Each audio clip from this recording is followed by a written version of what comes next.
एक अध्याय भी सुनने का मौका नहीं मिला। इसलिए इसके श्रवण का बड़ा महात्म्य है। इसलिए बीच में बातचीत नहीं करेंगे और इसको श्रद्धापूर्वक श्रवण करेंगे। फिर उसके बाद बताएंगे। और भी जो श्री सद्गुरु महाराज की जय। आप लोग को गीता के 9वें अध्याय को सुना रहे हैं। इसको बढ़िया से श्रवण कीजिए। श्री सद्गुरु महाराज की जय। अथ 9 अध्याय। ओम श्री परमात्मने नमः। श्री भगवानुवाच इदं तु ते गुह्यतमं प्रवक्ष्यामि अनुसूयवे। ज्ञानं विज्ञानसहितं यज्ञात्वा मोक्ष्यसे शुभात्। राजविद्या राजगुह्यम् पवित्रम् इदमुत्तमम्। प्रत्यक्षावगमम् धर्मम् सुखम् कर्तुम् अव्ययम्। अश्रद्धाना पुरुषा धर्मस्यास्य परन्तपः अप्राप्य माम् निवर्तन्ते मृत्यु संसार वर्तमनि। मया ततमिदं सर्वं जगत् व्यक्तमूर्तिना मतस्थानि सर्वभूतानि न चोऽहं तेषु अवस्थितो। न च मतस्थानि भूतानि पश्य मे योगमेश्वरम्।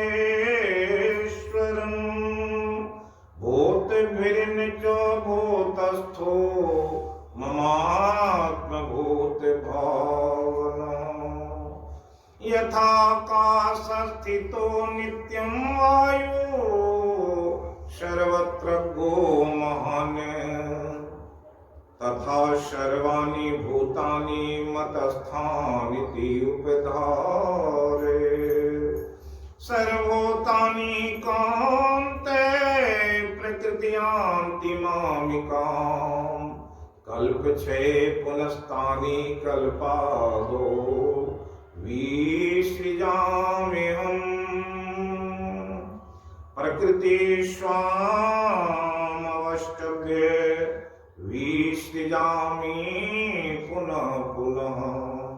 भूतग्रामम् इमं कृतस्नम् अवशं प्रकृतेर्वशात्। न च मां तानि कर्माणि निबध्नन्ति धनञ्जय। उदासीनवदासीनम् असक्तं तेषु कर्मसु। मयाध्यक्षेण प्रकृतिः स्तूयते सचराचरम्। हेतुनानेन कान्ते जगत् विपरिवर्तते। अवजानन्ति मां मूढा मानुषीं तनुम्। आश्रितं परं भावम् अजानन्तो मम भूतमहेश्वरम्। मोक्षामोक्षकर्मणो मोज्ञानाविचेतसः। राक्षसीमासुरीं चैव प्रकृतिं मोहिनीं श्रिता।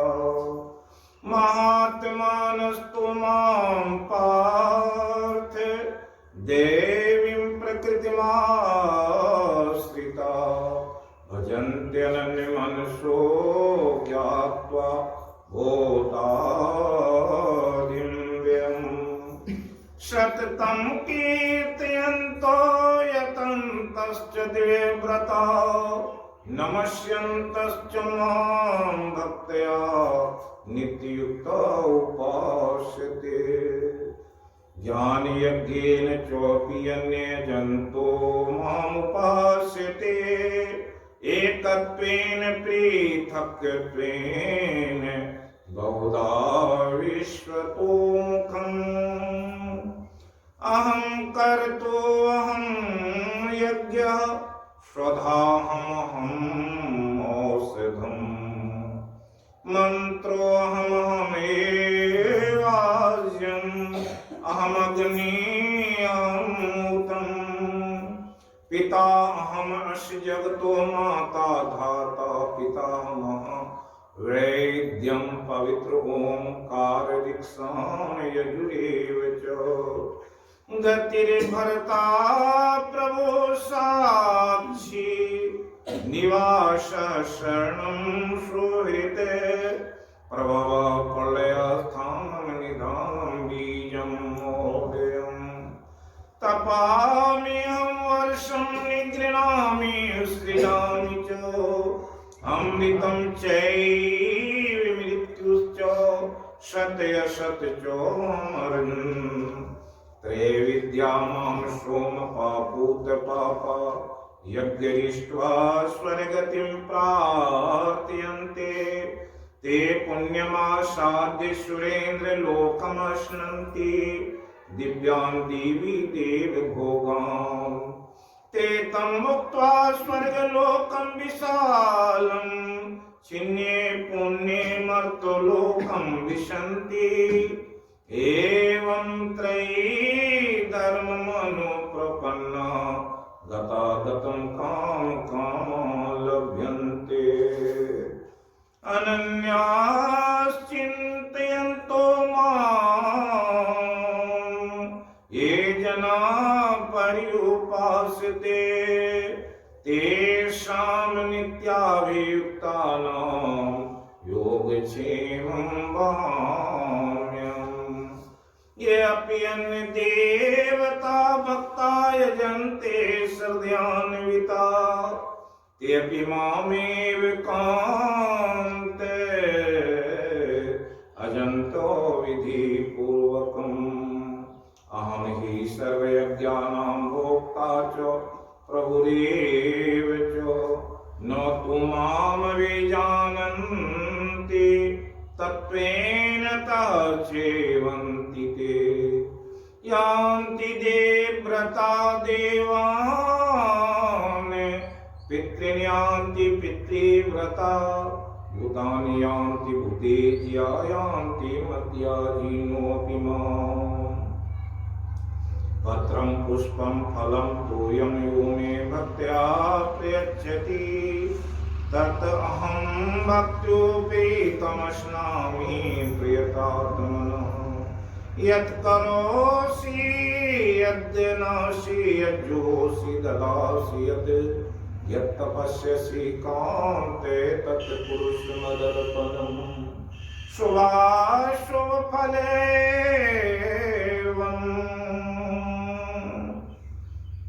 मोक्ष से कर्म बंधने संन्यास योग युक्तात्मा विमुक्तो मामुपैष्यसि समोहं सर्वभूतेषु न मे द्वेष्यस्ति न प्रियः ये भजन्ति तु मां भक्त्या मयि ते तेषु चाप्यहम् अपि चेत्सु दुराचारो भजते मामन्यभाक् साधुरेव समन्तव्यः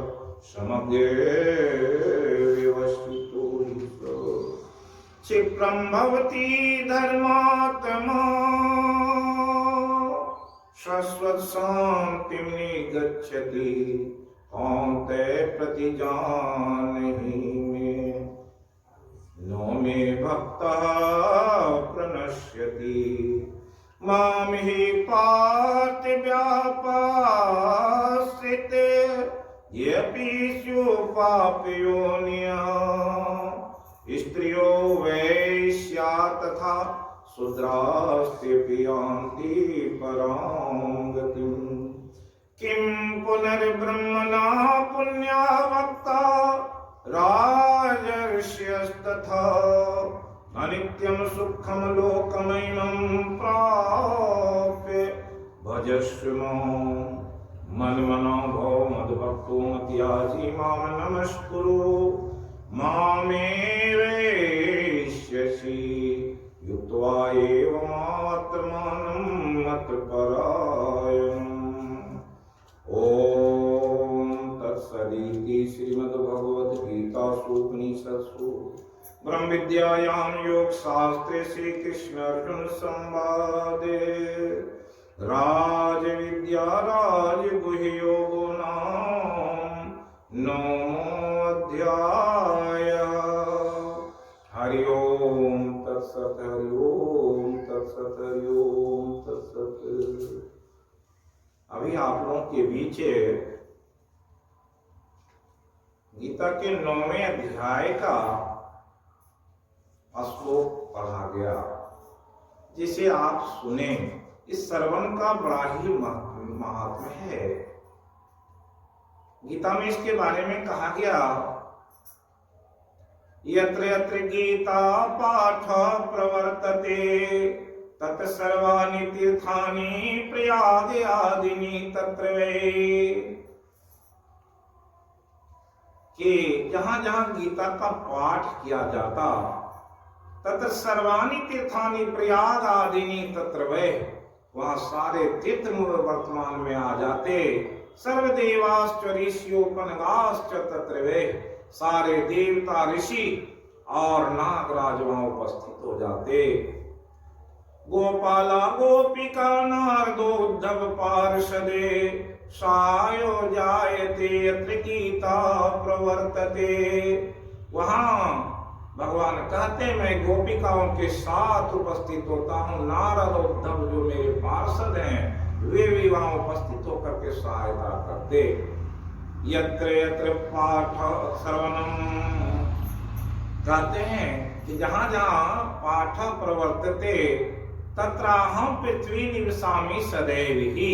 जहां इस तरह के पाठ होते, श्रवण होता, मनन होता, वहां पर भगवान कहते हैं मैं स्वयं भी उपस्थित रहता। इसलिए भगवान कहने की कृपा की गीता के महात्म्य कि इतना कहने के बाद बात ज्यादा नहीं बढ़ाना चाहता था। ये इस अध्याय में कहा गया, भगवान कहे मैं उपस्थित रहता हूँ। ये भगवान की उपस्थिति में हम लोग इस गीता के पाठ को सुने। ये जीवन में बड़ा ही सौभाग्य से मिलता है। क्यों कि आज के इस परिवेश में गीता को पढ़ने की बहुत पहले से पद्धति है कि लोग सुनते थे, लेकिन आज कलयुग का इतना प्रभाव हो गया। भागवत में श्लोक है, 5वां श्लोक, एक घोरे कलो जीवश्च आशूरताम गता क्लेशक्रान्तस्तस्यैव शोधने किं परायणः। भागवत में व्यास जी कहने की कृपा किए कि घोर कलयुग आ गया। जीवश्च आसुरताम गता, जो जीव हैं उसमें आसुरी प्रवृत्ति समा गई है। क्लेश क्रांतस्य, अपने दुख के निवारण के लिए कौन सा कर्म करे, कौन सा जप तप करे। व्यास जी दूसरे श्लोक में कहे, भक्ति ज्ञान विरागाप्तो विवेको वर्धते माने माया मोह निराश्च वैष्णवे कृतं कथम। कि भक्ति ज्ञान वैराग और विवेक को बढ़ाने के लिए कौन सा कर्म करना चाहिए? वैष्णवे माया मोह निरासश्च, माया के जाल में पड़ा हुआ, आवागमन के चक्र में पड़ा हुआ वैष्णव का मतलब सनातन धर्मावलंबी कौन सा कर्म करे? इस पर व्यास जी सारे भागवत को सुना दिए, भक्तों की कथा सुना दिए। उसी तरह से भगवान कहे गीता से तिष्ठामि अहम्, गीता च उत्तमं गृहम्, गीता ज्ञान उपाश्रित तीन लोकान पालयामि अहम्। भगवान कहे गीता आश्रय तिष्ठामि अहम्, गीता के आश्रय ही मैं हूं।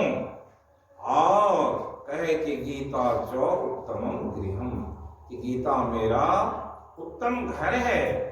और गीता ज्ञानम उपासित, गीता ज्ञान के आधार पर ही हम तीन लोकों का पालन करते हैं। उसी ज्ञान को भगवान यहाँ कह रहे हैं।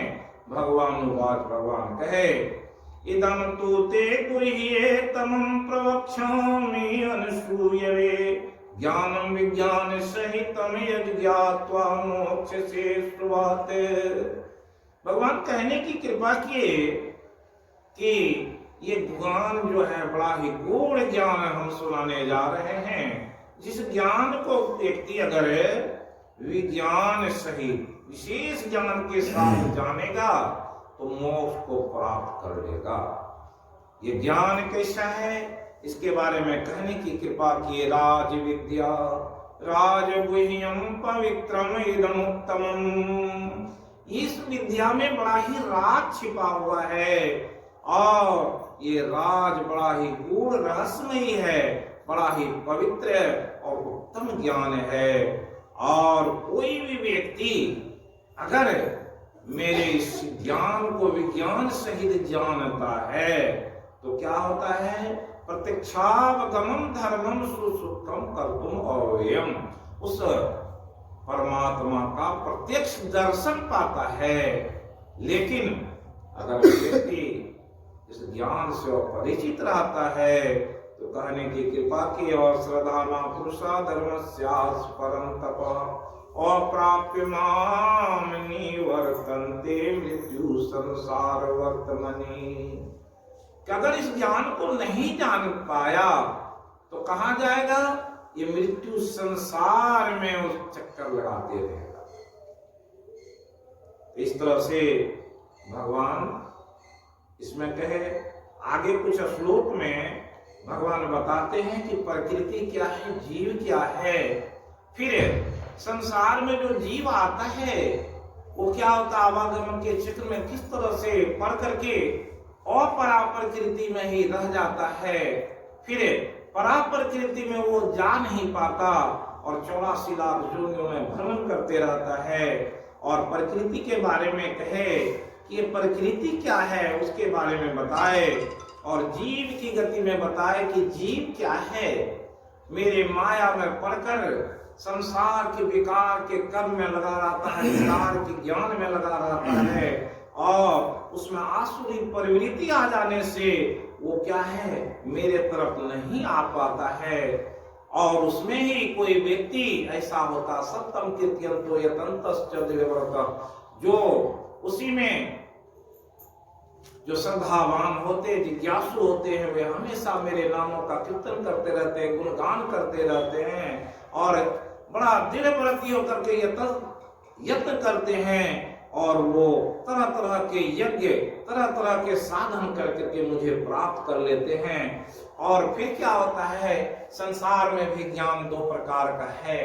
कुछ लोग यहाँ पर यज्ञ तप आदि करने में लग जाते तो उसे क्या मिलता है, स्वर्ग मिलता है। कुछ पुण्य हुआ, स्वर्ग मिला, फिर स्वर्ग में कुछ दिन रहे। लेकिन क्या होता है, जैसे पुण्य समाप्त हो जाता है तो फिर मृत्यु लोक में आना पड़ता। इस प्रकार बताते हुए कहे, जो हमारे भक्त हैं अनन्यास चिंतयन्तो माम ये जना पर्युपासते, जो अनन्यास चिंतन करते हुए मेरे तरह तरह से भक्ति करते हैं तो कहते साम नित्याभियुक्ता नाम योग क्षेमम वहाम्यम। उनका क्या करते हैं हम? हमेशा उनके सामने खड़े रहते हैं। उस भक्त को किस चीज की आवश्यकता है, क्या चाहिए, और जो वस्तु प्राप्त है उसकी रक्षा में लगे रहते। इस तरह से क्या है, संसार में कुछ लोग देवताओं की पूजा करते, कुछ पितरों की, कुछ क्या है अन्य तरह के पूजा में लग जाते। और वो क्या है, जो भक्ति करने की सही विधि नहीं है।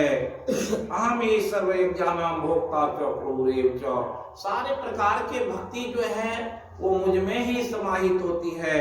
लेकिन क्या है, जो तत्व से नहीं जानते परमात्मा को, संसार में बहुत ऐसे मार्ग हैं जिसमें भटक जाते हैं।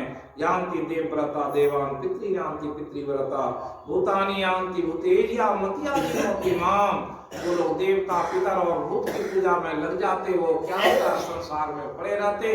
लेकिन जो परमात्मा की गुरु के तरफ आ जाते तो उसे क्या है, संसार से विमुक्त हो जाता है। फिर भगवान कहे कि हम किस तरह से भक्तों को फल देते हैं, वो फल का वर्णन आया है। कहे सारे जीव बराबर हैं, लेकिन क्या है, समूहम सर्वभूतेषु नो मे द्वेष्यो अस्ति नो प्रिय। हमें किसी से द्वेष नहीं है, कोई हमारा प्रिय नहीं है, लेकिन जो भजते हैं वही फल पाते हैं। इसलिए अपि चेत दुराचारो, कहे अगर कोई दुराचारी भी है, मेरे तरफ अगर वो चलता है, मैं उसकी सहायता करता हूँ। और इस तरह से कहे उसे हम साधु ही समझते हैं। और फिर आगे कहने की कृपा किए, मामे पार्थ व्यापाश्रित ये पिस्यो पाप योनिया स्त्रियो वैश्या तथा शूद्रास्ति जानती प्राण गतिम। भगवान कहने की कृपा किए कि हम हमारे शरण में जो आता है, चाहे स्त्री हो, वैश्य हो, शूद्र हो, सबको हम परम गति प्रदान करते हैं। किम पुनर्ब्रह्मणा पुण्यावक्ता राजर्षयस्तु था। फिर उसमें अगर कोई ब्राह्मण है, पुण्यवान है, कोई राजर्षि है, उसकी ही बात क्या है। इसलिए अनित्य सुख में लगा हुआ लोग संसार में भटकते रहता है, माया के प्रभाव से मेरे तरफ आ नहीं पाता। इसलिए ऐसे ज्ञान को जो जानेगा, तद विधि प्रणिपाते परिप्रश्ने सेवया उपदेक्षन्ति ते ज्ञानम ज्ञानिनः तत्त्वदर्शिनः। ये ज्ञान मिलता कहाँ से है? किसी सदग्रंथ में नहीं लिखा हुआ है। वो कहाँ मिलेगा? उपदेक्षन्ति ते ज्ञानम ज्ञानिनः तत्त्वदर्शिनः। वो तत्वदर्शी ज्ञानी कोई जब मिल जाए जीवन में, उससे जब ज्ञान जान लेता है, वो ज्ञान क्या करता है, उसे मोक्ष दिला देता है। इसी बात को इसमें कहा गया। इसी क्रम में अब उस राज विद्या राजगुह्य पवित्रम उत्तम, ये सबको प्राप्त है। जो लोग ज्ञान लिए, महर्षि में ही परमहंस जी महाराज के द्वारा आपको ज्ञान प्राप्त है। लेकिन क्या है, ज्ञान मिलने के भी बाद क्या होता, संसार के माया में इस तरह से लिप्त हैं, अभी तक आप कहाँ फंसे हो, आपकी वृत्ति कहाँ है। तो देखेंगे कि ज्ञान तो मिला है आपको, वैसे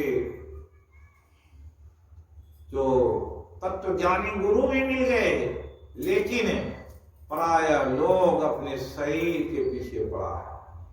क्या शरीर के पीछे पड़ा है? कि शरीर और आत्मा में इसका विवेक नहीं हुआ, इस बात को जान नहीं पाया। इसलिए संसार के लोग जो है कहाँ लगे हुए हैं? अपने पंच इंद्रियों और विषयों में फंसे हुए। इसी बात को इसमें विशेष तौर पर आगे और समझेंगे। क्या है, एक भूमिका के तौर पर आपको पहले बता दे, तब आगे का ज्ञान समझ में आएगा। कि गुरु महाराज के भजन में सुनेंगे, यही मानुष देश समैया में करो परमेश्वर में प्यार, कर्म धर्म को जला खाक कर देंगे तुमको पार।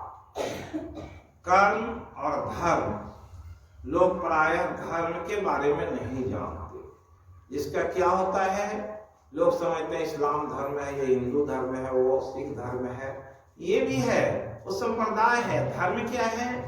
जिसको गीता के 18वें अध्याय में भगवान कहे, सर्वान धर्मान परित्यज मामेकम शरणं व्रज अहम त्वाम सर्व पापेभ्यो मोक्षयिष्यामि मा शुचा। सर्वधर्मान परित्यज, कौन सा धर्म को परित्यज मतलब होता है त्याग कर, सारे धर्मों को त्याग कर, मामेकम शरणं व्रज, मुझ एक के शरण में आ जाओ, हम त्वाम सर्व पापेभ्यो मोक्षयिष्यामि मा शुचा, तो हम तुमको सारे पापों से मुक्त कर देंगे। ये सर्व धर्मान क्या है, इसे आप समझ लें। ये 5 विषय, 5 कौन ज्ञान इंद्रियों में फंसा हुआ है। आंख का विषय है देखना, इस आंख के विषय में आप कैसे उलझे हुए हैं? क्या है? ये 5 ज्ञान इंद्रियों से हमारा शरीर बंधा हुआ है, आत्मा का ज्ञान अलग है। इस दोनों का जब शरीर का ज्ञान और आत्मा का ज्ञान हो जाए तब न व्यक्ति, गुरु महाराज कहे, प्याज के बारे में बताए, मूंज के बारे में बताए कि जब बाहरी आवरण हटते जाता है तब आत्मा का ज्ञान होता है। लेकिन हम लोग बाहरी आवरण में ऐसे लिपटे हुए हैं कि आत्मा का ज्ञान नहीं हो पाता। इसलिए संसार में क्या होता, न ध्यान में मन लगता, न कुछ और करने में मन लगता, क्योंकि बाहरी दुनिया में फंसे हुए हैं। वाह स्पर्शे सशक्तात्मा विंध्यात्मनीय सुखम स्व ब्रह्म योग युक्तात्मा सुखम और क्षयम स्मृते। जो व्यक्ति उस परमात्मा के तरफ मुड़ा हुआ है वो बाहरी दुनिया में नहीं, अंतर की दुनिया में जब चलता है तब उस अच्छे सुख का आनंद मालूम पड़ता। ये आंख का धर्म क्या है? देखना। ये धर्म हुआ, आंख का धर्म देखना है। क्या देखते हैं? हर व्यक्ति कुछ न कुछ अच्छा देखना चाहता है।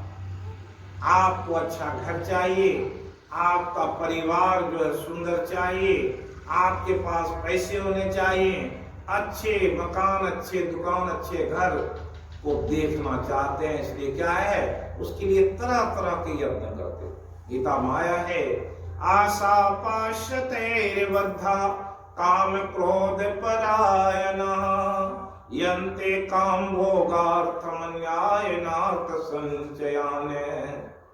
बहुत सारे आशा पास में, आशा की जाल में बंधा हुआ व्यक्ति अन्याय पूर्वक भी धन अर्जन कर करके अपने मकान को, अपने और सारे चीज को, वैभव को बढ़ाने में लगा रहता। इदम अद्य लब्धम इमं प्राप्य से मनोरथम इदम अस्ति इदम अपि मे भविष्यति पुनर्धनम।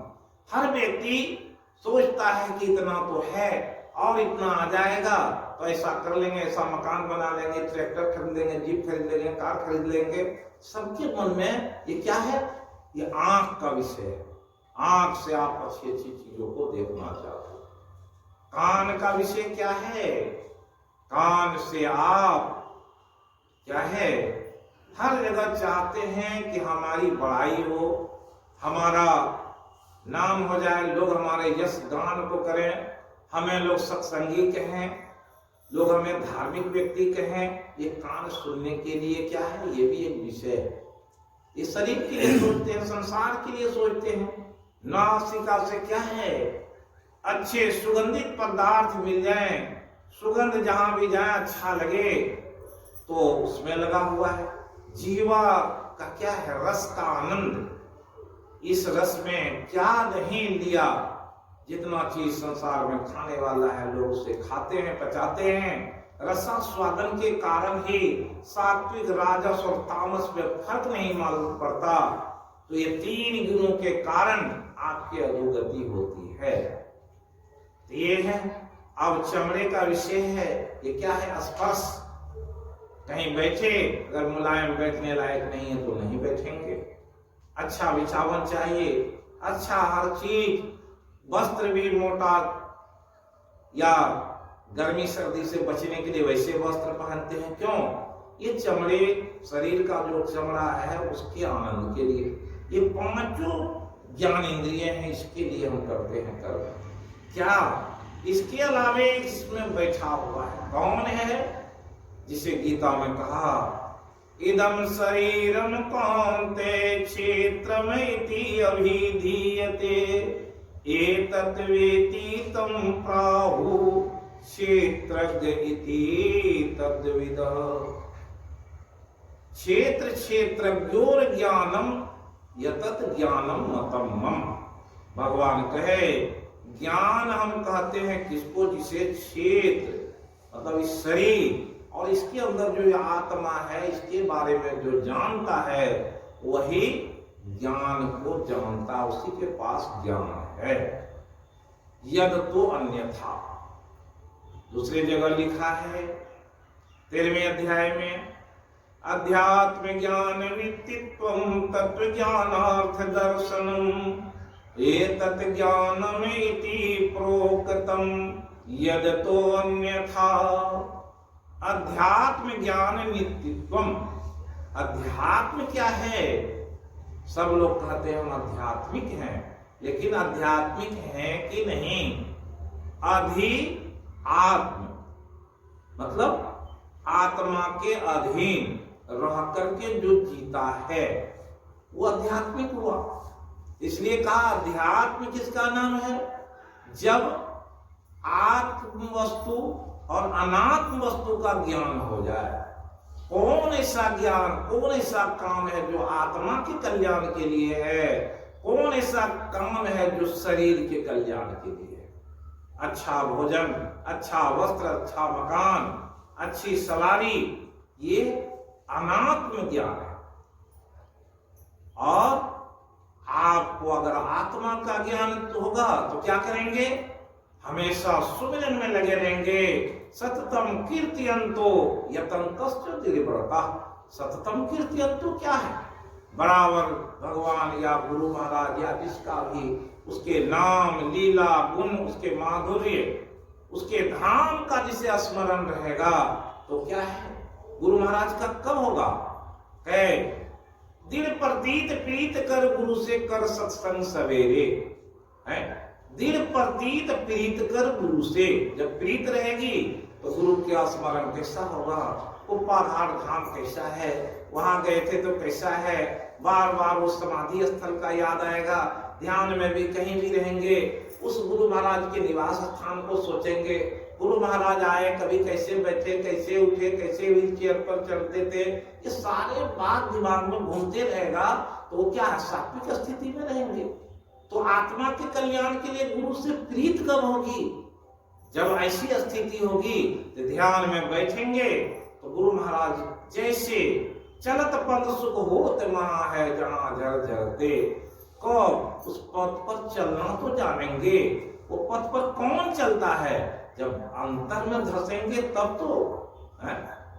अंतर में धसने की कला जो जानता है वही अध्यात्म से परिचित है?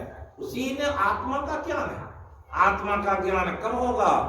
जब सदगुरु नित ही पुकारत खींचत पाप समुद्र अमीय रूप गही मन सुख पावत सूती शैल पर मांग ले। जैसे ध्यान में बैठते हैं तो क्या होता है? गुरु को मूर्ति को देख लें, जरा श्रद्धा और प्रेम पूर्वक देखेंगे तो एक ऐसा सुख मालूम पड़ेगा जिसको गीता के 6ठे अध्याय में कहा यत्रो परमते चित्तम। जब किसी का थोड़ा सा ऊपर होता है मन, यत्रो उपरमते चित्तम, तो क्या होता? आत्मनि एव स्थितः। तो क्या होता? उस स्थिति में सुखम आत्यंतिकम यत तद बुद्धि ग्राह अति इंद्रियम वीति यत्र न चेवायम स्थितश्चलति तत्वतः। उस तत्व ज्ञान से जिसे परिचित हो गया है ते क्या है? उसे सुखम आत्मनि आत्मन तुष्यति। जब आत्मा से उसको देखते हैं तब जो है सुख मालूम पड़ता है। वो सुख बाहर में कहीं नहीं मिलता। उसी के बारे में कहा गया यहाँ पर कि वो जब राज विद्या है, राज गुह्यम, उसका क्या राज है उसमें छिपा हुआ? कि कोई व्यक्ति जब उसकी तरफ मुड़ता है, जब उधर लगता है तो उसको आत्म वस्तु अनात्म वस्तु का विवेक हो जाता है। ये कहाँ विवेक होता है? सत्संग आने पर, संतों के पास में जाने पर तत्वज्ञानी जो संत होते हैं वे बराबर समझाते हैं कि संसार में तुम तो हो, लेकिन संसार से निकलने का उपाय जानो। ये गुरु महाराज बताते हैं। गुरु महाराज कहे इस संबंध में एक भजन, प्रभु तुम्हें कैसे देखन पाऊं, तन इंद्रिय संग माया देखूं, मायातीत धरऊं तुम नऊ। हे प्रभु, हे परमात्मा, आपको कैसे देखन पाऊं, तन इंद्रिय संग माया देखूं। अभी जो 5 जो ज्ञान इंद्रियों का बात बताए वो क्या है? ये सारी माया है, वो सभी विनाशशील है, लेकिन क्या मन में ऐसा भाता है? नहीं आता। इसलिए कहे मेधा मन इंद्रिय गहे माया, मैं न इन तजी आगे धाऊं। क्या होता है? ये जो आपके मन है वो कहाँ है? इंद्रिय, अपनी इंद्रियों के बीच में रहा। गीता में कहा शरीरम यदवा पुनोति चौपी उत्क्रामति स्वरः, गृत्वा एतानि वायुर्गंध निवास्यात्, श्रोत्रम चक्षुस्पर्शनम च रसनम घ्राणमेव च, अधिष्ठाय मनश्चायं विषयानुपसेव्यते। क्या है ये? मन अधिष्ठाता है। कौन? ये 5 जो ज्ञान इंद्रियों का, उसको समझिए मालिक है। तो कहे ये क्या है? उसके अनुसार चलता है मन, उसके अनुसार चलता है। इसलिए गुरु महाराज सत्संग योग में लिखे क्या?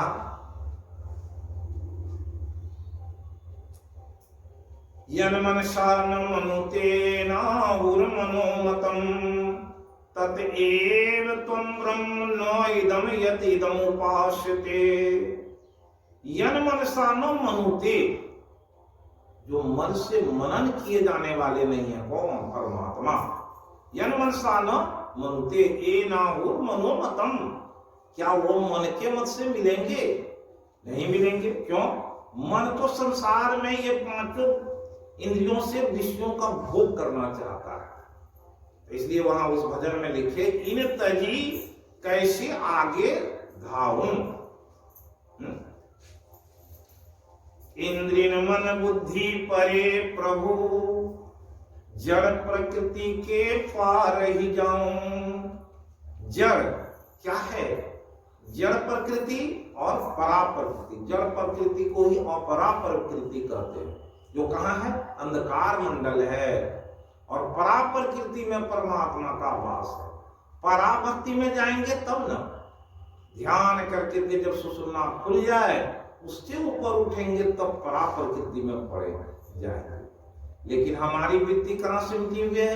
ये 5 ज्ञान इंद्रियों के फेरे में, और 5 विषयों के फेरे में, और शरीर के फेरे में लगा हुआ है। यहाँ से जो निकलना जानता, जिसे ज्ञान हो जाता, विवेक हो जाता है, बुद्धि जागृत हो जाती है, तो वो व्यक्ति क्या करता? गुरु महाराज उसके नीचे भजन में दिए, नैन सो नैन ही देखिए जैसे।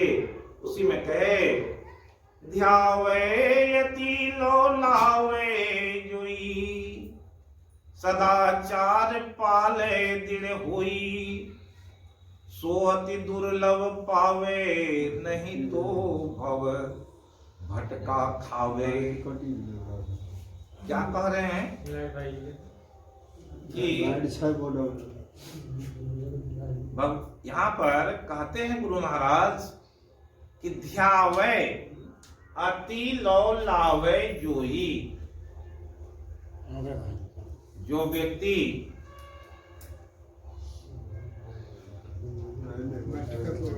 व्यक्ति ध्यान में ध्यावे अति लौ लावे, आप लोग आदमी खींचिए, बाकी सब स्थिति में रहिए। ध्यावे अति लौ लावे, कैसे ध्यावेंगे? अति लौ लावे। लौ मतलब क्या है? उसके प्रति आपकी श्रद्धा बनी रहे। इसलिए गीता में कहा और श्रद्धानश्चो श्रद्धावान लभते ज्ञानम तत्पर संयतीन्द्रिये ज्ञानम लब्ध्वा पराम शांतिम चिरेणाधिगच्छति। इसे कौन कर सकेगा? श्रद्धावान लभते ज्ञानम तत्पर संयत इंद्रिये, जिसकी इंद्रियां संयमित है वो, या जिसमें श्रद्धा है वो। गुरु महाराज के प्रति आपकी श्रद्धा होगी तो गुरु महाराज क्या करेंगे?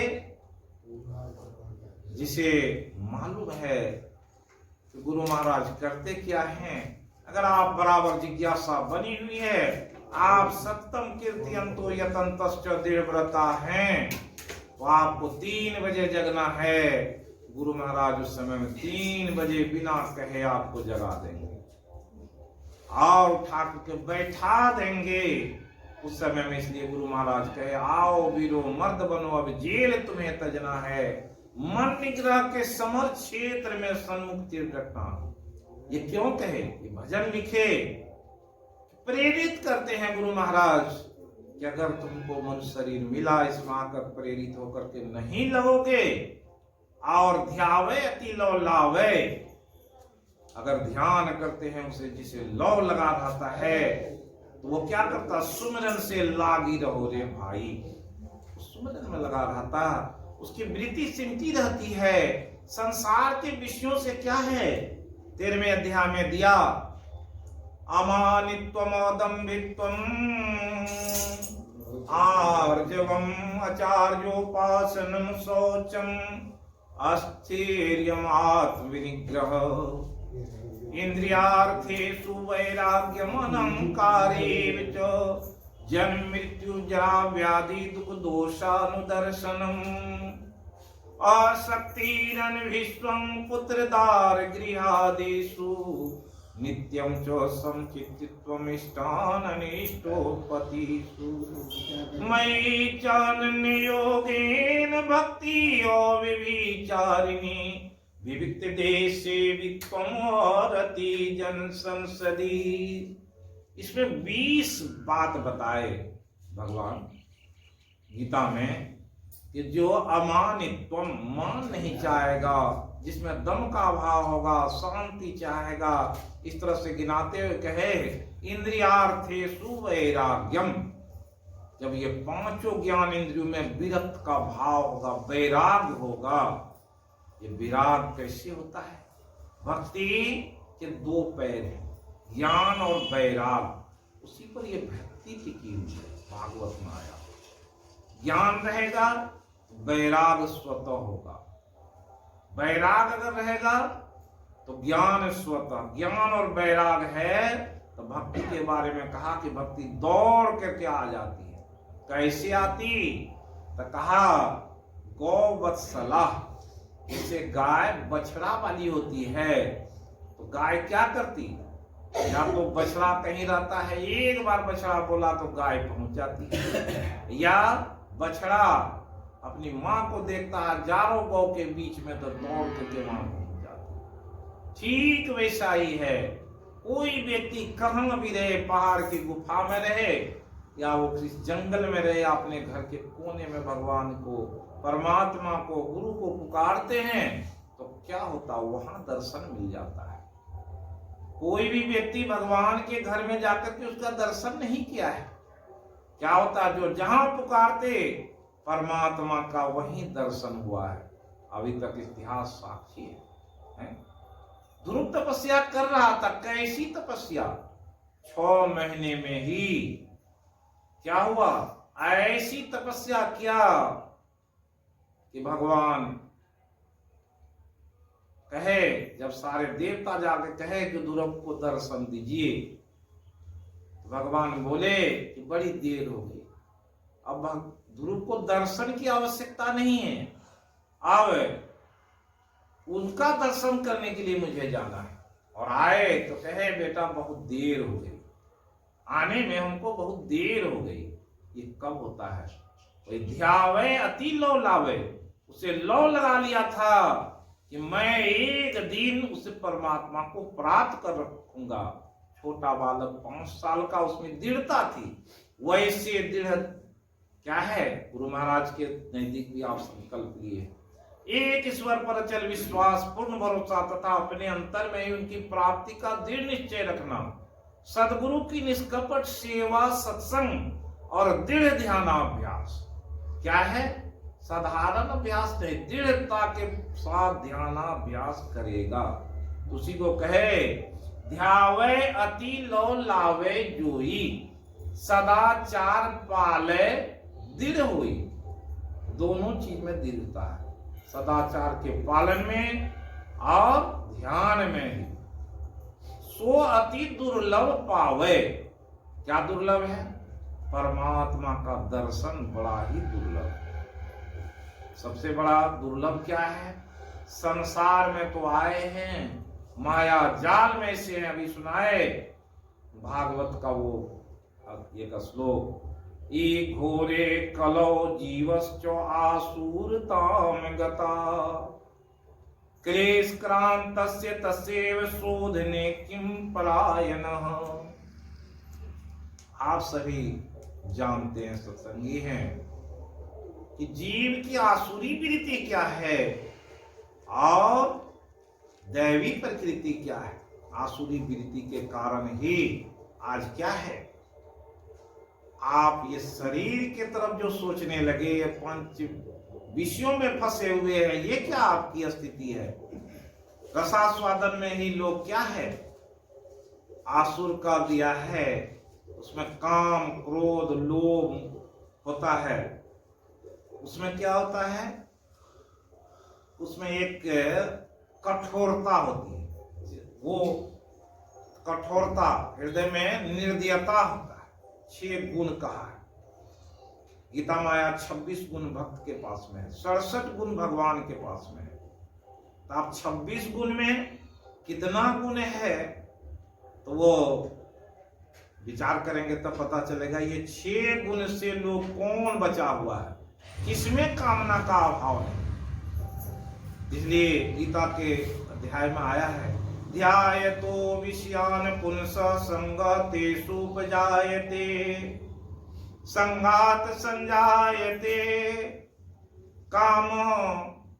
ध्यायतो विषयान पुंस, जैसे किसी विषय में आपका ध्येय चला गया, मन में आ गई बात, अब उसको पूरा करने के लिए क्या होता है, कामात, उस कामना उत्पन्न हो जाती। कामात क्रोधो भी जायते, क्रोध उत्पन्न होता है। क्रोधात भवति समोह, समोहात भवति स्मृति, ब्रह्म स्मृति भंसात बुद्धि नाशो बुद्धि नाशात परिण्यस्यति। ये गीता में दिया कि विषय का प्रभाव कैसे होता है। ये प्रभाव ही व्यक्ति को नीचे ला देता है। जैसे ध्येय में वस्तु आई, आप उधर दौड़ते हैं, उस काम को करते हैं। बहुत आदमी जैसे बोलते हैं आज तो फुर्सत नहीं हुआ, सत्संग में नहीं जा सके। क्यों नहीं जा सके, कि इससे बेसी सुखद वहां है, क्योंकि वो शारीरिक सुख आपके आत्मिक सुख का नहीं है, इसलिए उधर भागता। इसी बात को यहाँ पर कहे, कोई व्यक्ति अगर इस राज को जानेगा, नाम साधक नाम जपे लो लाई, होई सिद्धि अनिमादिक पाए। रामचरितमानस का श्लोक क्या है, साधक नाम जपे लो लाए। कैसा लो चाहिए, जाप में, तब न ध्यान। पहले जाप, जाप कैसा होना चाहिए, वो जाप जब होगा तो क्या है, आपके जो वृत्ति है वो सिमटेगी। इसलिए वहां कहा इंद्रियार्थेषु वैराग्यम, जब इंद्रियों में विरक्त का भाव होगा। ये कब होगा, गीता के 6ठे अध्याय में दिया कि नाति अस्नस्तु योगो अस्ति न च एकांत मनस्नत न चाति स्वप्नशीलस्य जाग्रतो नये विचार्जुन, युक्ताहार विहारस्य युक्त चेष्टस्य कर्मसु युक्त स्वप्नाबोधस्य योगो भवति दुःखः। क्या आप क्या कर रहे हैं, युक्त आहार विहारस्य, जिसका आहार और विहार, आहार मतलब आपका भोजन कैसा होना चाहिए और आपका विहार कैसा होना चाहिए। विहार मतलब घूमना फिरना। आप चौक पर बैठेंगे, बहुत सारे लोगों को देखेंगे, हाट मेला बाजार में जाएंगे, जितने चीजों को अपने आंख से देखेंगे, जब ध्यान में बैठेंगे लाख उपाय कर लीजिए, कुछ अगर खेल देख कर आए हैं तो वही ध्यान में आएगा। रोज टीवी मोबाइल लोग देख रहा है, ध्यान बनेगा? कोई भी आदमी प्रयत्न कर देख ले। इसलिए गुरु महाराज कहे, जहां अनुभव ज्ञान हो अनुमान क्या करे। जब अनुभव ज्ञान होगा ध्यान में बैठेगा, देखेगा कि हटिया में कोई आदमी लड़ रहा था तो वही बात आएगा पहले। आपको किसी से कोई द्वेष हो गया तो वही। इसलिए गीता के 7वें अध्याय में इच्छा द्वेष समुत्थेन द्वंद्व मोहेन भारत सर्वभूतानि सम्मोह सर्गे यान्ति परन्तप। इच्छा और द्वेष ये दो बहुत बड़ा शत्रु है। आपकी इच्छा बलवती हुई, जो काम ने सो काम कर दिए। एक जगह हम इसी तरह से गए थे, बताए तो वो व्यक्ति बोला कि सही ये घटना हमारे जीवन में आ गई। क्या होता है, किसी के पास पैसा रहता है, बगल में एक जमीन बिक्री होने वाला है, तब क्या होता है, इच्छा रहती है हम भी खरीद लें। एक व्यक्ति गरीब आदमी भी पैसा की व्यवस्था किया, उस जमीन को 50,000 में खरीदना चाहता है। वो कहा कि चलो 50 में लेगा, हम 70 में ले लेंगे। 70 में खरीद लिया, इच्छा आई। अब द्वेष उस आदमी से हुआ। अगर वो व्यक्ति ले लिया तो क्या है, द्वेष अगर है, अभी इलेक्शन आया उसमें भी इच्छा द्वेष का फेरा देख लीजिए क्या होता है। अभी वहां देखिए इलेक्शन में क्या किया, मर्डर कर दिया उसका, तो क्या हुआ, उसका क्या फेरा लगा।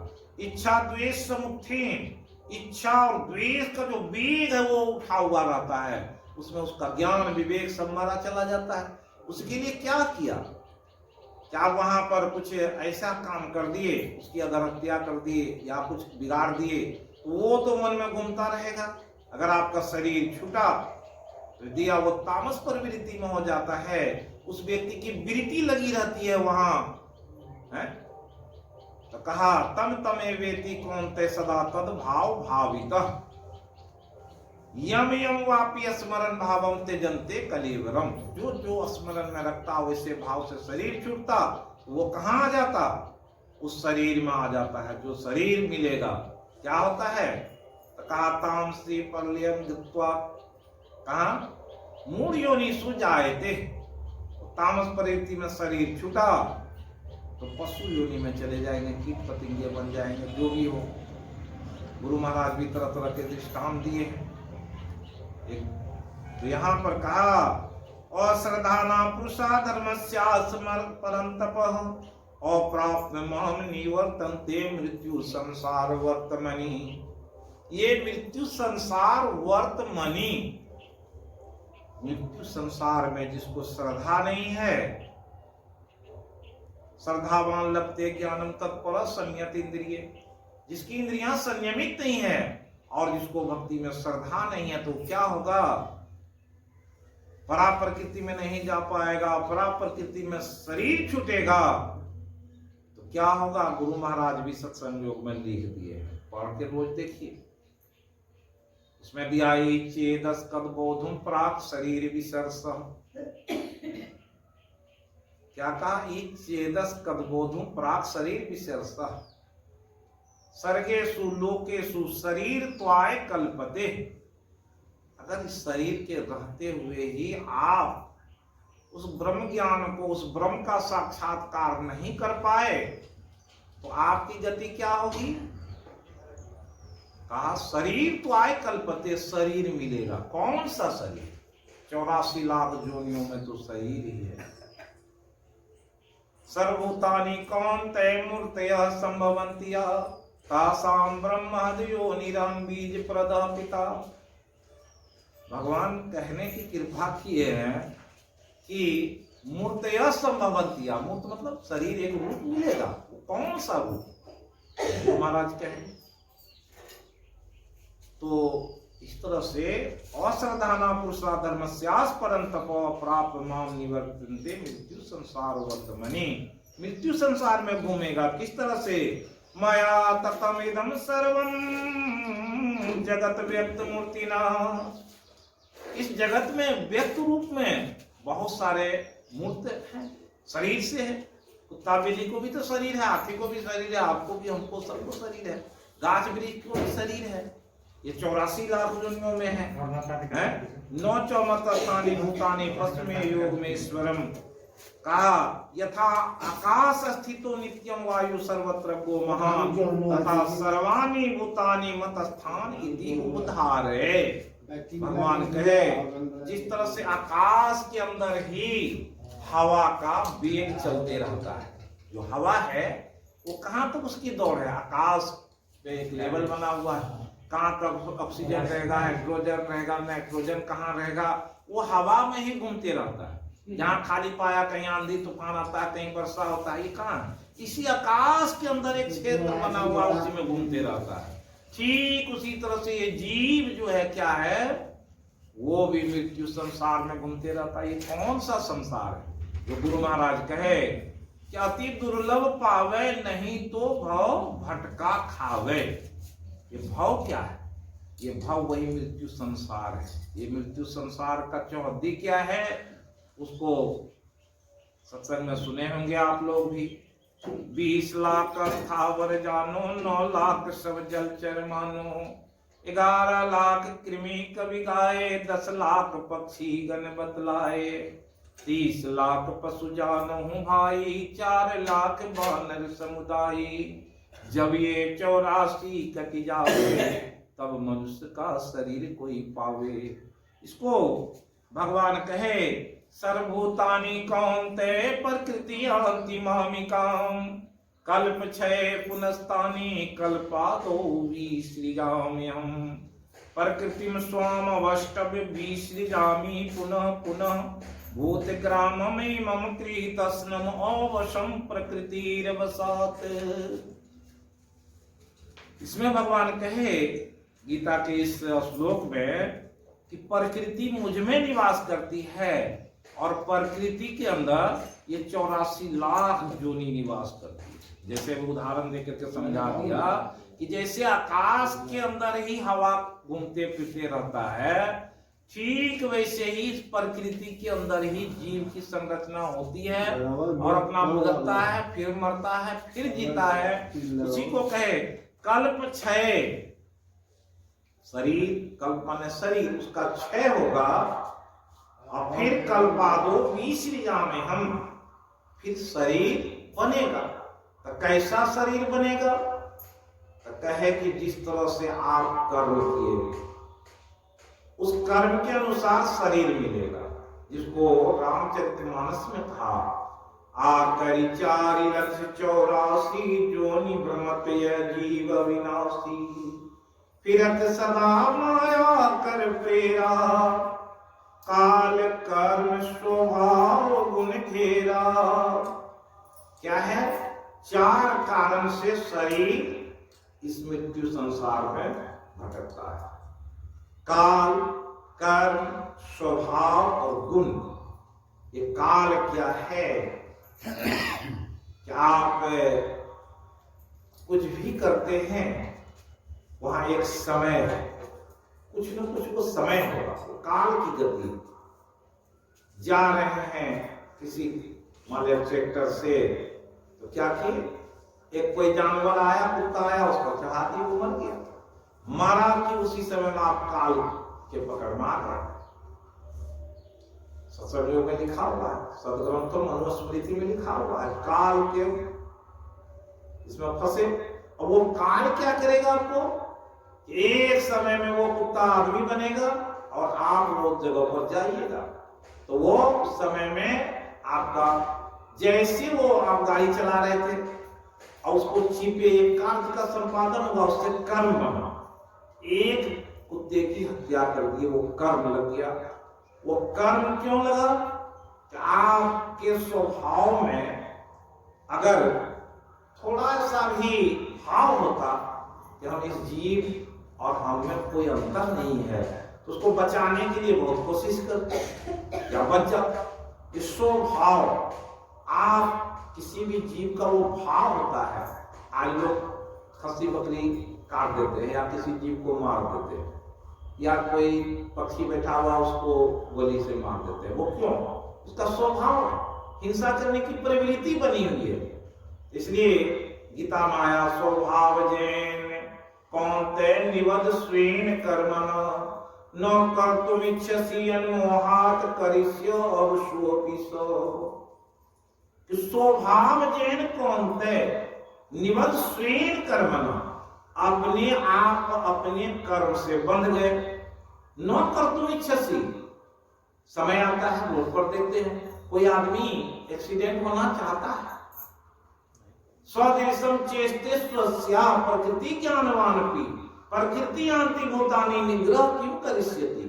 प्रकृति में पहले से ही निश्चित किया हुआ है। क्या निश्चित किया हुआ है? ये क्षेत्र है, इसमें जैसा बीज डालेंगे उसी हिसाब से नहीं होगा। आप संसार में आए, आप एक बीज लगा दिए, एक की हत्या कर दिए, वो हत्या तो आपका बीज बन गया, कर्म बीज है, वो प्रारब्ध बन गया। कभी न कभी स्वदेशम चेष्टे स्वस्या, हर व्यक्ति अपना चेष्टा करता है बचने का, लेकिन क्या होता है? समय आता है, प्रकृति ज्ञानवान की, प्रकृति के ज्ञान से तो आप परिचित नहीं है कि प्रकृति में हमारा कौन सा संचित कर्म रखा हुआ और कब आकर के सामने आ जाएगा। तो प्रकृति यान्ति भूतानि निग्रह किम करिष्यति, उस समय निग्रह आप क्या करेंगे? इसके लिए बड़ा अच्छा दृष्टांत आप देखिए भगवान के लीला में। उनके दरवाजे पर वृक्ष बना हुआ था, कैसे चला गया? प्रकृति में वो संचित था, मिला हुआ था कि भगवान जब आएंगे तो उद्धार होगा। सभी जानते हैं, अजगर के बारे में जानते हैं, बहुत सारे जीव के बारे में जानते हैं। तो भगवान से धृतराष्ट्र पूछे कि कृष्ण तुम तो कहते हो कि भगवान है, लोग कहते हैं भगवान है। धृतराष्ट्र को तो ये समझ में नहीं आता। पूछे क्या कारण है कि 100 पुत्रों को मरते हुए मैंने देखा, कौन सा कारण है कि मैं अंधा बन करके भटकता हूं? तो भगवान कहे कि आपको कितने जन्म की बात याद है? कहा कि 100 जन्मों की बात याद है, 100 जन्म में भी मैंने कुछ भी ऐसा नहीं किया है। कहा भगवान कहने की कृपा के 105वें जन्म में आप राजा थे और उस समय में एक ऋषि तीर्थाटन को जाना चाह रहे थे और वो आप सोचिए उसके पास 100 हंस थे। उसने सोचा कि राजा के अगर तालाब में छोड़ देंगे तो सुरक्षित रहेगा। राजा से जाकर के मिलते, राजा से मिले और कहे कि हमारे 100 हंस है जो हमारे पुत्र के जैसे है, राजन आपके राजसी तालाब में छोड़ देते हैं और तीर्थाटन से 1 साल बाद लौटेंगे। आप इसकी सुरक्षा की जिम्मेवारी लीजिए तो हम तीर्थाटन में जा सकेंगे। राजा की बात स्वीकार कर लिए। राजा बोले कि छोड़ लो, जहां ले जाएगा। हंस को छोड़ा गया। कुछ दिन के बाद उनके जो रसोइया थे एक हंस को ला करके उसकी सब्जी तैयार किए। राजा खाए तो बड़े खुश हुए, बोले इनाम दिए। उस बावर्ची का मन और बढ़ गया। वो समय समय पर एक एक ला करके खाते खिलाते गया और अंत में समाप्त हो गया। जब आए ऋषि तो देखा कि आपके तालाब में एक भी हंस नहीं है। देख करके उसकी आत्मा फूट गई, रोते हुए बिलखते हुए आपके पास में आए। बोले राजन मेरे वो 100 पुत्र कहां थे? तो आपने कहा उसी तालाब में होगा। और निरुत्तर जान करके ऋषि ने कहा तुम्हें पुत्र के बारे में मालूम नहीं है, पुत्र का दुख कैसा होता है, उसके मरने का दुख कैसा होता है। इसलिए तुम्हें भी 100 पुत्र होंगे और एक एक मारे जाएंगे, तब तुम्हें पता चलेगा कि पुत्र को मरते देखना पुत्र का दुख कैसा। इसलिए आपको 100 पुत्र हुए और 100 को मरते हुए आप उसके दुख को झेले। और 107वें जन्म में आपके घर के पास में एक तालाब था। उसमें बहुत सारे कछुए थे। आप कछुए की आंख को सुई धागे से सी देते थे, वो सुई धागा के सिए हुए आंख को लेकर के कछुआ इधर से उधर भटकता था। तो परिणाम क्या होता था? ठोकर खाता था। आपको बड़ा कौतूहल लगता था, आप एकदम से देख करके हंसते थे। उसी का परिणाम 105वें जन्म 107वें जन्म का जो प्रारब्ध था वो अभी भुगत रहे हैं आप। देवी भागवत में है, एक व्यक्ति बड़ा ही धार्मिक स्वभाव का था। रोज माता के मंदिर में जाता, फूल माला ले आकर के चढ़ाता ब्रह्ममुहूर्त में, और उसके गुणगान या भक्ति करते थे। वहां से रोज आता, तब काम में जाता। एक दिन कुछ डकैत आए, उसका काम बन गया था। वो सोचा था कि माँ को जो है ना बलि देंगे। सुबह सुबह आ रहा था, देखा एक व्यक्ति फूल माला लेकर के जा रहा है। सोचा बड़ा अच्छा हुआ कि ये व्यक्ति मिल गया है, चलो इसी मानव की बलि दे देंगे। निर्दय तो था ही। लेकर के उसके पीछे जाने लगा, देखा मंदिर में गया, उसका माला ले लिया और उसके गले में डाल करके जो आंसू होता है उसको फंसा दिया। वो व्यक्ति मां से प्रार्थना करने लगा कि माता, मैंने कौन सा गलती किया है कि जो इस सूर में मुझे फंसना पड़ रहा है? तो मां बोली कि देखो, हम तो दृष्टा बन के देखते रहते हैं। कोई व्यक्ति आता, कुछ चढ़ाता, कुछ ले जाता, कुछ करता, तो हमको तो कुछ नहीं, सिर्फ देखना है। इसलिए तुम्हें भी देखा था। एक समय में ये दोनों बकरी के बच्चे थे, इसी सूर में ला करके तुमने उसका बलि दिया था। आज वो प्रारब्ध तुम्हारा सामने आ गया, और ये दोनों, तुम जो कुछ दिन भक्ति किया है, इसका परिणाम ये होगा तुमको 2 बार नहीं जन्मना पड़ेगा। अगर एक पकड़ता है, एक तुम्हें काट देता है, तो इसी जन्म में तुम्हारा समाप्त हो जाएगा। इसलिए ये तो इसी जन्म में तुम्हारा वो समाप्त हो रहा प्रारब्ध। तो ये सुन करके देखा कि एक पकड़ा और एक दूसरे बलि डाल दिया। एक कथा है, भगवान का एक पढ़ाई था, भगवान से बातचीत होती थी। तो भगवान से कहे, भगवान आप खड़े रहते हैं यहाँ, तो एक दिन हमको भी अपने जगह पर खड़े होने का मौका दीजिए। भगवान बोले, नहीं खड़ा रह सकोगे, मैं तो यहाँ खड़ा रह करके बहुत सारा चीज को देखते रहता हूँ, दृष्टा हूँ, जगत के जीव क्या करते हैं उसको देखता हूँ। इसलिए वो कहा कि ठीक है, एक बार बैठ के खड़ा कर देखो, लेकिन कुछ भी नहीं बोलना। लेकिन जब वो व्यक्ति को खड़ा किया गया, खड़ा हुआ भगवान की जगह पर मूर्ति बन के, तो तुरंत एक व्यक्ति आया, एक सेठ जी आए और प्रणाम किए भगवान को। उसका थैला जो है बगल में छूट गया, चला गया। दूसरा एक व्यक्ति आया, बोला कि प्रभु कई दिन से भूखे हैं और आपकी कृपा नहीं हो रही है, प्रभु कृपा हो जाए तो बड़ा अच्छा होगा। प्रणाम किए तो देखा कि नीचे एक थैला है, तो सोचा कि परमात्मा की कृपा हो गई, थैला लेके चला गया। तीसरा व्यक्ति आता है, वो समुद्र में नाव चलाने वाला था और कुछ दिन के बाद जहाज से लौटता आया, कहा कि प्रभु बहुत दिन के सफर में जा रहे हैं, हमारी रक्षा कीजिएगा। प्रणाम करके जैसे मुड़ा, सेठ जी को तब तक में ध्यान आ गया कि वो हमारा थैली वहीं मंदिर में छूट गया। दौड़े दौड़े वो सिपाही को लेकर के आया, आता है तो देखता है वही नाव चलाने वाला नाविक निकला, उसको पकड़ा, थैली हमारा क्या हुआ? तो वो बोला कि थैली हम कहाँ, अभी तो हम आए हैं, प्रणाम करके जा रहे हैं। बोला मैं थैली तुम ही लिया है।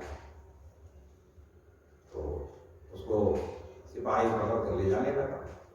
ये जो भगवान बन के बैठा व्यक्ति था खड़ा, वो बोला है दादा रुकिए, ये थैली नहीं लिया है, बेचारा नहीं दोष है, थैली तो अमुक आदमी ले लिया है। तो जैसे उसके यहाँ गया, वो थैली बरामद किया, तब तक मैं भगवान आए, बोले कि नीचे उतरो, ये तुमसे होने वाला नहीं। अभी तुम देखो कितना गड़बड़ कर दिया कि जो वो व्यक्ति गरीब बहुत दिनों से भूखा था, वो मेरा भक्त था, उसको मिल गया था, अपना आराम से खाता, लेकिन उसका तुम बिगाड़ दिया। ये नाविक था, इसका नाव में जाएगा तो एक्सीडेंट कर जाएगा।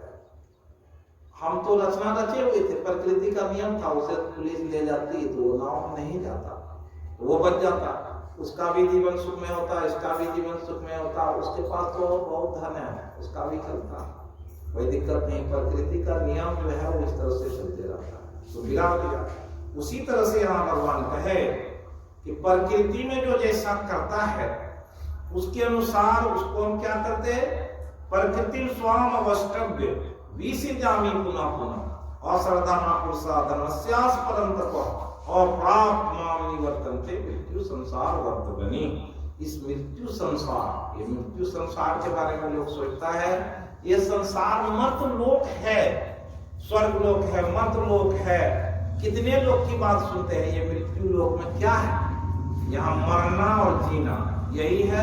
ऐसी अंधकार मंडल में ये मृत्यु लोक से ऊपर कौन उठेगा? ज्ञान अगर रहेगा, इसी को कहे आगे एक श्लोक में आया है कि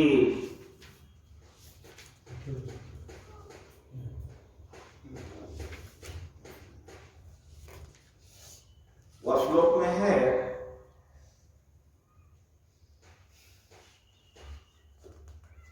कि जो हमको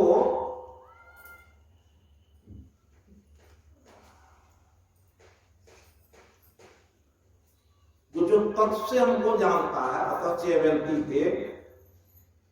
तो क्या है, तत्व से भगवान को जानना। तत्व से जानने का ज्ञान नहीं है। तत्व के बारे में लोग बोलते हैं कि पराम प्रकृति और पराम प्रकृति में दोनों में, रामायण को पढ़ेंगे तो वहीं दिया सगुण अगुण द्वि रूपा है ना, तो उसमें दिया है सगुण और अगुण निर्गुण दोनों परमात्मा का। सगुण रूप में साकार रूप में परमात्मा कैसे है? अर्जुन पूछे भगवान आप रहते क्या है गीता के 10वें अध्याय में, तो कहा भगवान कहने की कृपा किया महात्मा बुढ़ा के सर्वभूता से स्थित अहम आदिश्च मध्यम च भूतानाम एव च, कि जितने संसार के जीव देख रहे हो, भूत देख रहे हो, उसी की आत्मा में मेरा निवास है।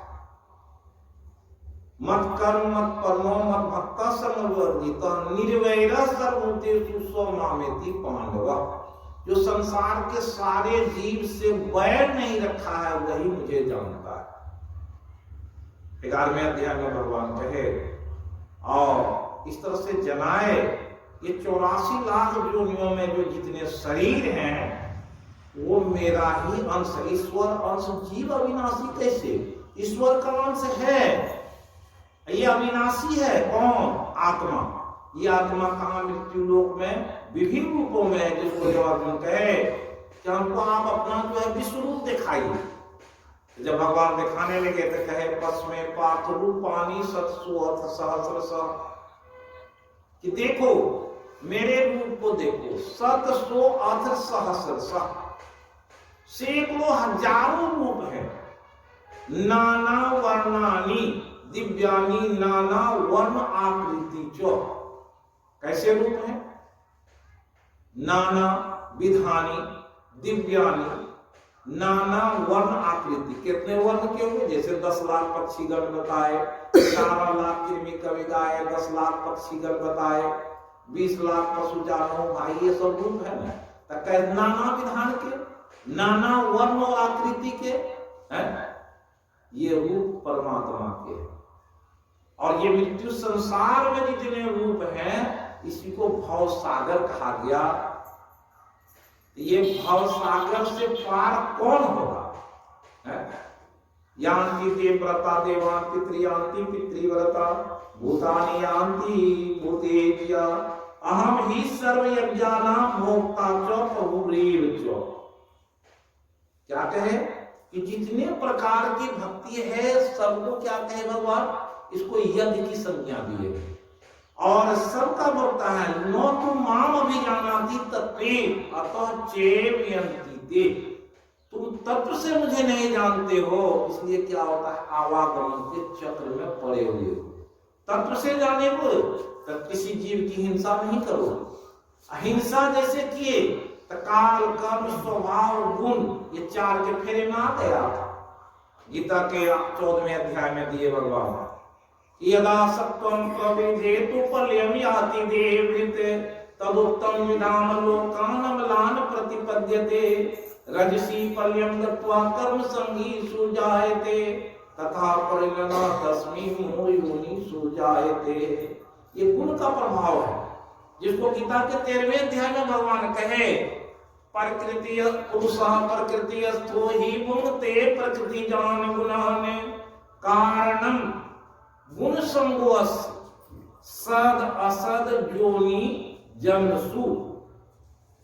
कि पुरुष प्रकृति अस्थो, इसी प्रकृति में जो जीव है उसको पुरुष की गिनती पुरुष कहा गया है गीता में जीव को। पुरुष प्रकृति अस्थो ही भुङ्क्ते क्या है भोग योनि, 84 लाख योनियों को भोग का योनि कहा। मनुष्य का जो शरीर है ये योग और भोग दोनों के लिए है, लेकिन यहाँ जो कर्म करेंगे इसका भोग 84 लाख योनियों में शास्त्रों को पढ़ के जाना है। उसी को भगवान उसमें कहे ये क्या होगा कि पुरुष प्रकृति अस्थो ही भुङ्क्ते मतलब भोगेंगे प्रकृति जान गुणान। आप सात्विक कहेंगे राजस है तामस है, अगर सात्विक स्थिति में है तो शरीर छूटेगा स्वर्ग जाइएगा या मोक्ष पा लीजिएगा।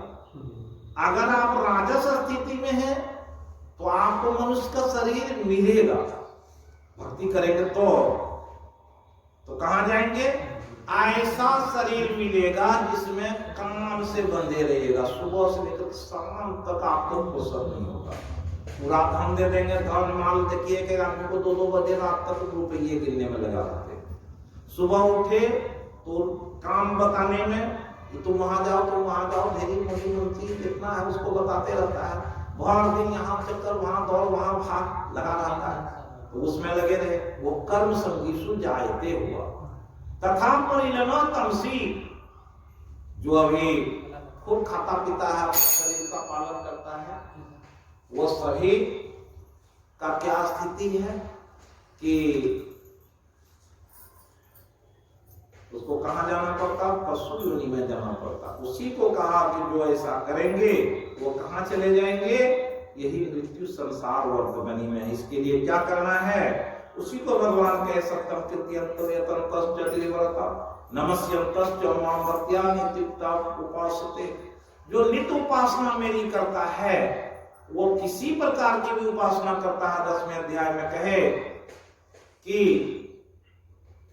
सततम भजताम प्रीति पूर्वकम ददामी बुद्धि योगम तो येन माम उपयांति ते। जो सतत हमारी भक्ति में लगा रहता है, चाहे तुलसी की गाछ में पानी डाले कि पत्थर में डाले कि मूर्ति के पास में जाए, कहीं भी जाता है, यो यो याम याम तनु भक्त श्रद्धार्चितुम इच्छति तस्य तस्याचलाम श्रद्धाम तामे विधानम।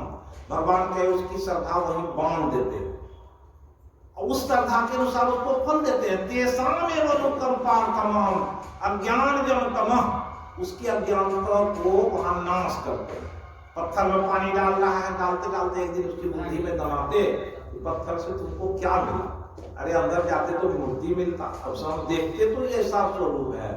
तो वहां मूर्ति के पास जाता, कुछ दिन जब वहां बैठता है करता है तो देखता वो बोलता नहीं।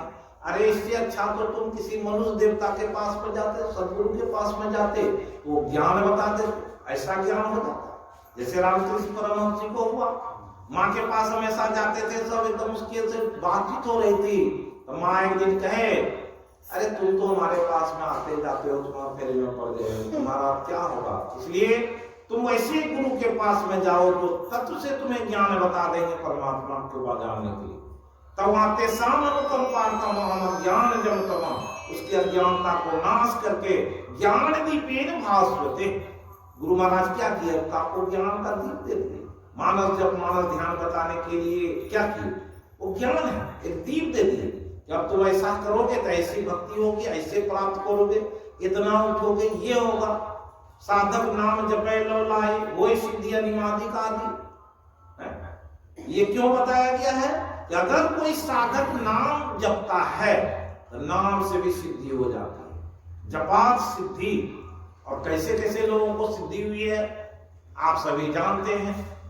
किरंती देव जैसे महात्मा भी हुए, उसे भी सिद्धि मिली। दुर्वासा मुनि आ गए, उसका कुछ नहीं बिगाड़ सका। इसलिए बड़ी आवश्यकता है जानने की। जो जानेगा उसी को कहे सदाचार का पालन जो करेगा। इसलिए इसमें आया मोह आशा मोह कर्मणो मोह ज्ञान विचेत सह। विकार की आशा में, विकार के काम में लोग लगा हुआ है। विचेत सह मतलब बेहोश है संसार के पंच विषयों में। इसलिए जगो, और फिर जग करके क्या करना है कि जो उससे जगेगा, राक्षसी आसुरी चय प्रकृति मोहनी शीलता। ये प्रकृति जो है मोहनी है। उधर जो संशय की तरफ मुड़े रहेंगे तो क्या होगा, जाएंगे तो उधर मोहनी है। लेकिन इधर क्या है, आगे बढ़ेंगे वो कैसा लगता है, बड़ा भारी है। ध्यान करना कितना भारी है। 3 बजे उठ करके ध्यान में बैठिए, कुछ दिन कीजिएगा तो क्या होगा, जैसे सततयुक्ता आई तो वह अनन्यास चिंतयन्तो मां, कहा अनन्य चेता सत्यम यो माम स्मरति नित्य तस्याहं सुलभ पार्थ नित्य युक्त योगिना। जो अनन्य चेतना में रहता हमेशा स्मरण में रहेंगे, गुण लीला धाम का स्मरण और मंत्रावृत्ति में रहेंगे, भजन गाते रहेंगे। अभी देखिए सब लोग किताब से गाते हैं, कैसे वो होगा, याद रहना चाहिए भजन। चलते फिरते गा रहे हैं, आओ बीरो मर्द बनो, मन में एक आएगी, है ना। कैसे भगवान गुरु महाराज कितना भजन है पदावली में, बहुत सारे संतों का है। आपन का समारूढ़े, नाम का तेल सूरत की बाती बरम दिन उद्गारूढ़े। एक लाइन यही करते रहेंगे तो अपन काज समारूढ़े। क्या है, अपना काज संभालो। क्या काम है, नाम का तेल सूरत की बाती ब्रह्म दिन उद्गारूढ़े। जो ऐसा करेगा वो पाएगा। यहाँ आगे के ज्ञान